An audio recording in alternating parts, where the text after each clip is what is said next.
এ মজলিস প্রতিদিন পাবো না বাপ,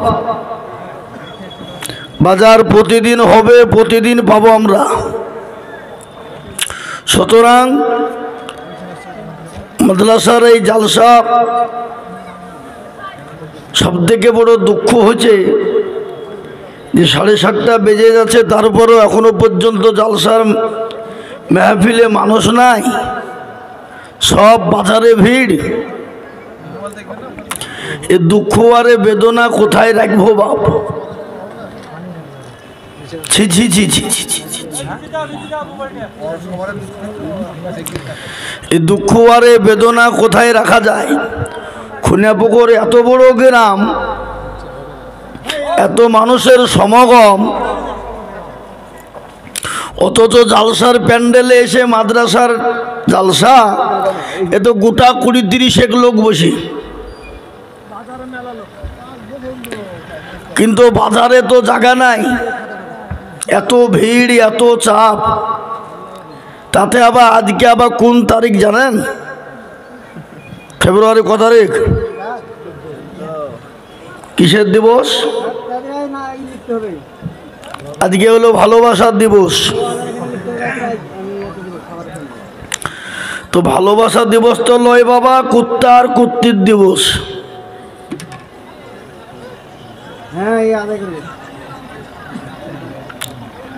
আমি অনুরোধ করে বলবো, সমস্ত খুনিয়াপুকুরওয়ালাদের দায়িত্ব এটা, খুনিয়াপুকুরওয়ালাদের কর্তব্য এটা। আজকে এত বড় গ্রামের মাদ্রাসার জালসা, অথচ জালসার মজলিসে খুনিয়াপুকুরের 1-2 বসে আছে, বাদবাকি সব ভিন গায়ের কটা লোক এসেছে। খুনিয়াপুকুরওয়ালারা বলছে আমরা জালসা দিয়ে যাবো, জালসা হইব না। হ্যাঁ, আমরা তো সোনার লেগে দিয়েছি লোককে। তার মানে বোঝা যাচ্ছে যে খুনিয়াপুকুরওয়ালারা কত দয়াশীল মানুষ, এরা লোককে জালসা সোনার লেগে দিয়েছে। ওই ছেড়ে দিলে আমাকে।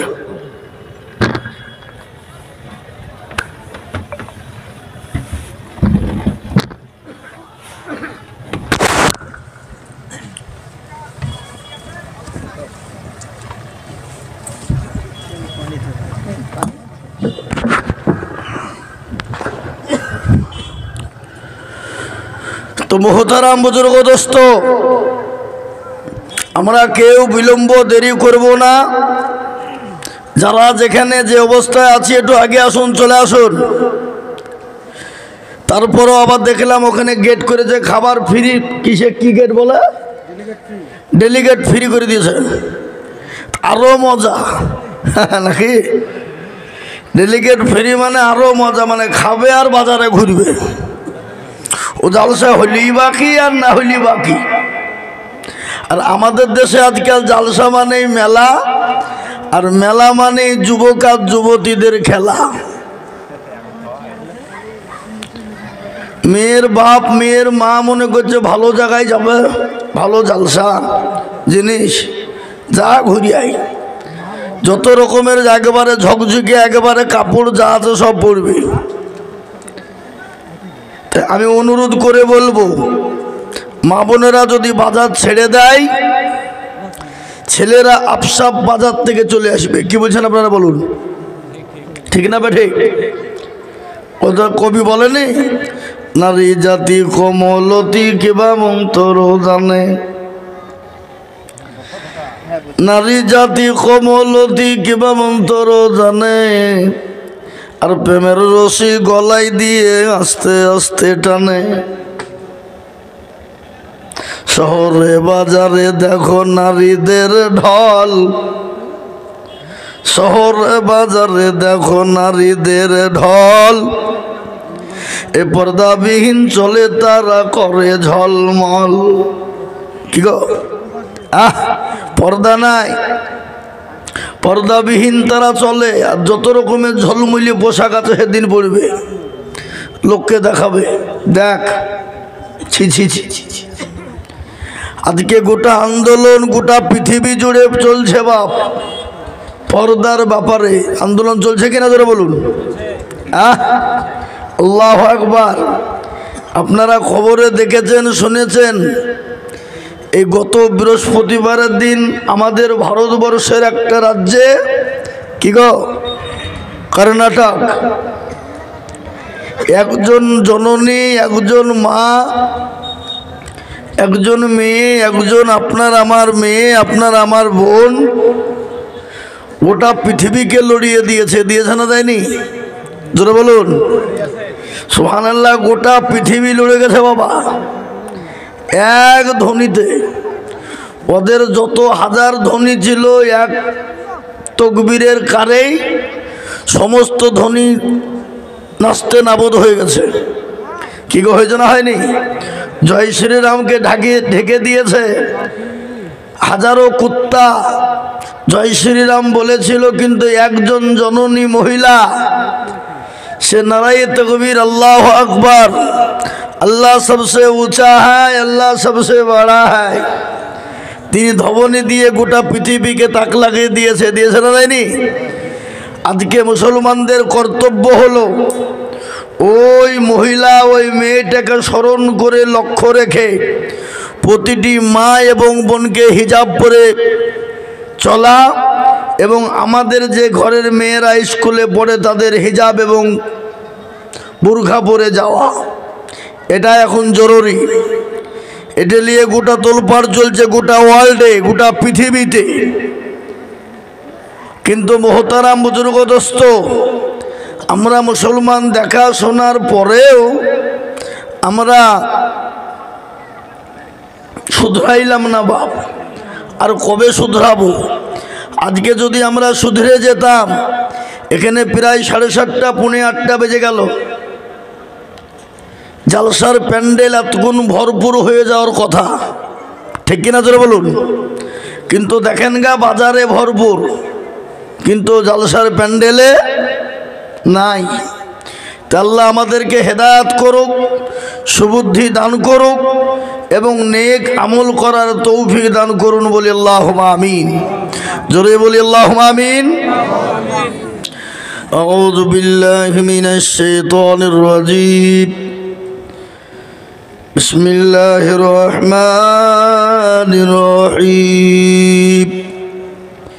আলহামদুলিল্লাহি রাব্বিল আলামিন, আর রহমানির রহিম, মালিকি ইয়াউমিদ্দিন।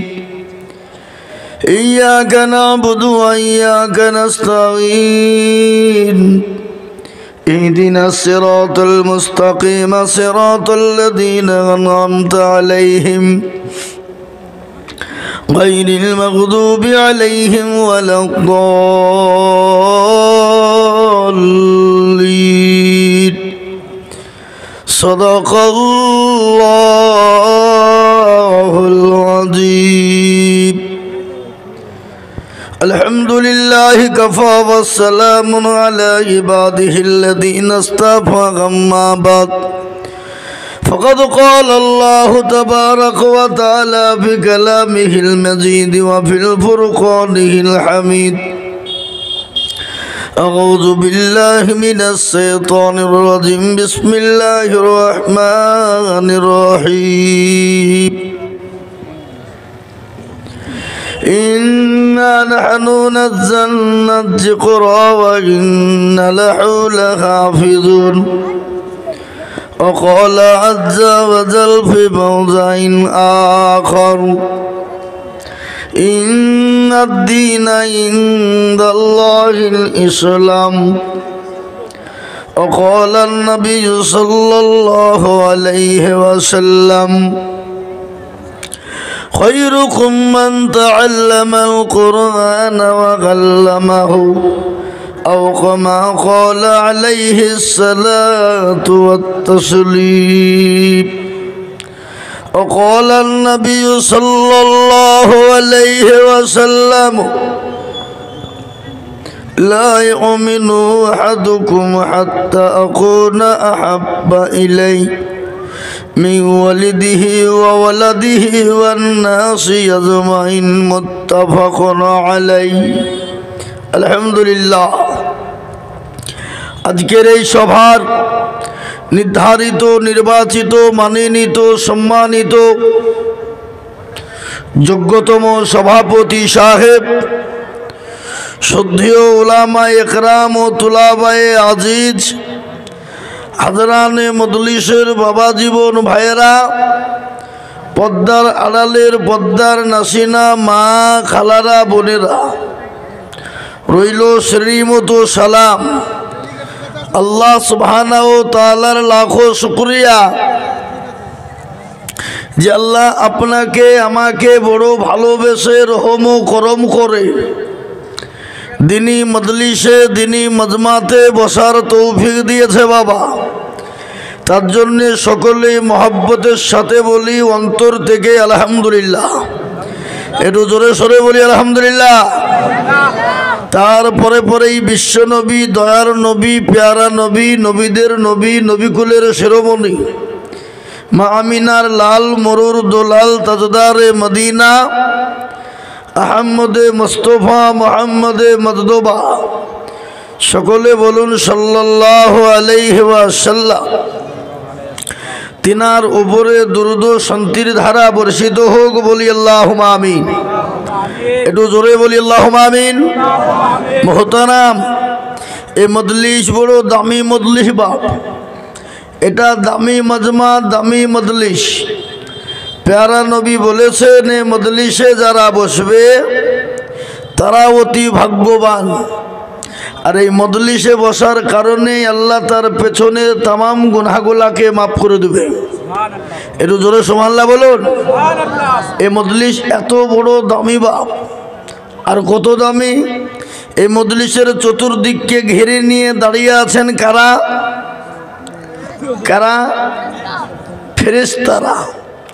যখন এই মজমা শেষ হয়ে যাবে, মজলিস শেষ হয়ে যাবে, তখন ফেরেশতারা আপন আপন চলে যাবে আল্লাহর ইলাহি দরবারে। আল্লাহ তো সব জানে, কে গো জানে কিনা? যারা বলুন জানে কিনা? জানে। তারপরেও বলবে কোথায় ছিলি তোরা? বললেন আল্লাহ ওই জায়গায় গিয়েছিলাম। লোকতা দেখলাম খোনাপুকুর মাদ্রাসার জালসা, তোমার বান্দারা বসে আছে। বলে কেন? বলে জাহান্নামের ভয়ে আর জান্নাতের আশাতে। বলে তাই নাকি? তো শোন, শুনেলে যারা ওই মজলিসে বসে আছে আমি আল্লাহ তাদের পেছনের তামাম জিন্দেগির গুনাহগুলাকে মাফ করে দিয়ে তাদের জন্যে জাহান্নামকে হারাম করে দিয়ে তাদের জন্যে জান্নাতকে অজীব করে দেব। জোরে বলুন সুবহানাল্লাহ। তাহলে মুহতারাম, কত ভাগ্যবান আমরা, কত দামি মানুষ আমরা। আজকে আমাদেরকে জান্নাতে দেওয়ার সুখবরি দিলেন আল্লাহ। সেই সুখবরি আমরা মুসলমানরা জানি, শুনছি এবং মাইকের আওয়াজও মোটামুটি চতুর্দিকে পৌঁছাচ্ছে। কি গো, কানে যাচ্ছে না? যাচ্ছে না? যাচ্ছে। যাওয়ার পরেও যদি মুসলমান আজকে না বুঝে, না শোনে, তো এর মতো হতভাগা কেউ আছে? জোরবন আছে? ছি ছি ছি ছি ছি। এরা লীলজ্জ বেহায়া, এরা লীলজ্জ বেহায়া। পৃথিবীর সব থেকে নিকৃষ্ট জায়গা হলো, সে জায়গার নাম হলো বাজার। আর পৃথিবীর সব থেকে উত্তম জায়গা, যে জায়গাটার নাম হলো কি জোরে বলুন? মসজিদ। কিন্তু মুসলমান বাজারকে প্রাধান্য দিল বেশি, কিন্তু মসজিদে প্রাধান্য দিতে পারল না। আর না দেওয়ার কারণেই আজকে মুসলমানদের দুর্দিন না সুদিন? একটু চিল্লিয়ে বলতে হবে। দুর্দিন। কতটা ভয়ানক দুর্দিন! আজকে পৃথিবীতে মুসলমানরা সব থেকে লাঞ্ছিত, অপমানিত, ঘৃণিত। মুসলমানরা মার খায়, দেশ থেকে মুসলমানদেরকে তাড়িয়ে দেয়। আজকে মুসলমানদের মসজিদগুলো ভেঙে দিল কাদের দোষ? জোরে বলুন কাদের? আমাদের। এই যে আমাদের পার্শ্ববর্তী রাজ্য ত্রিপুরা 110টা মসজিদ ভেঙে দিয়েছে। দিল্লিতে 17টা মসজিদকে পুড়িয়ে দিল, আগুন লাগিয়ে দিল। বাবরি মসজিদকে কেড়ে নিল, আবার চোখ তুলে তাকাচ্ছে দিল্লির জামে মসজিদ দখল করবে। এটা কাদের দোষ ধরে বলুন? আমাদের। যদি বলুন আমরা কি দোষ করনু, দোষ নাই, দোষ আছে। আমরা মসজিদে মুখী হতে পারলাম না, দিনমুখী হতে পারলাম না। আজকে যদি মুসলমান দিনমুখী, মসজিদমুখী, ইমানমুখী হয়ে যেত, সারা বিশ্ব আজকে মুসলমানের পায়ের তলে লুটুপুটু খেলত। কিন্তু আজকে মুসলমান, আমরা মসজিদগুলাকে মার্বেল দিয়ে তৈরি করি, চকচকে বানাই, কিন্তু মুয়াজ্জিন আজান দিয়ে বলে হাইয়া আলাস সালাহ, আর আমরা বলি আমরা পারলুম না, ইমাম আর মুয়াজ্জিন তোরা চালা। আমরা চায়ের দোকানে, পানের দোকানে, নেতার পিছনে, পার্টির পিছনে খুব দৌড়ি। কি গো দৌড়ি, কি দৌড়ি না? জোরে বলুন, দৌড়ি। কিন্তু আল্লাহর দিকে আমরা দৌড়তে না পারার কারণেই আজকে মুসলমানদের দুর্দিন।